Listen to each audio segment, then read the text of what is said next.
নিজৰ পাৰ্টনাৰক স্পেচ দিবা একদম বন্ডেজ টাইপ ৰিলেশ্যনশ্বিপটি কৰি নলবা সকলোকে এটা গ্যাপ লাগে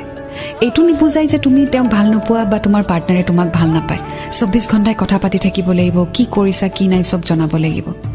তুমি অহাৰ আগতে তাই লাইফত বেলেগ মানুহ আছে ৰাইট মানে ফ্ৰেণ্ডছ ফ্যামিলি কাজিনছ ঠিক তেনেদৰে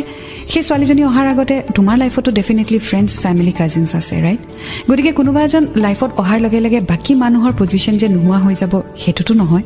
গতিকে ব্যালেন্স কৰি সব চলিব লাগিব যিদৰে তোমাৰ জীৱনত মা দেউতা ইম্পৰ্টেন্ট ঠিক তেনেদৰে তোমাৰ ফ্ৰেণ্ডছো ইম্পৰ্টেন্ট ঠিক তেনেদৰে তোমাৰ লাইফ পাৰ্টনাৰো important your partner is a part of your life don't make your partner your life তেতিয়াই প্ৰবলেম হৈ যায় যেতিয়া লাইফত বহুত বস্তু থাকে ন তেতিয়া ব্যালেন্স ৰাখি পেলাই চলাব লাগে অকল এজন বা এটা বস্তুতে কনসেন্ট্ৰেশন দিব নালাগে তেতিয়াই বহুত ৰিলেশনশিপ ব্ৰেক হৈ যায় so please make your partner a part of your life but don't make your partner your life and everything তেতিয়া হলে পাৰ্টনাৰ গুছি গলে তোমাৰ লাইফও শেষ হৈ যাব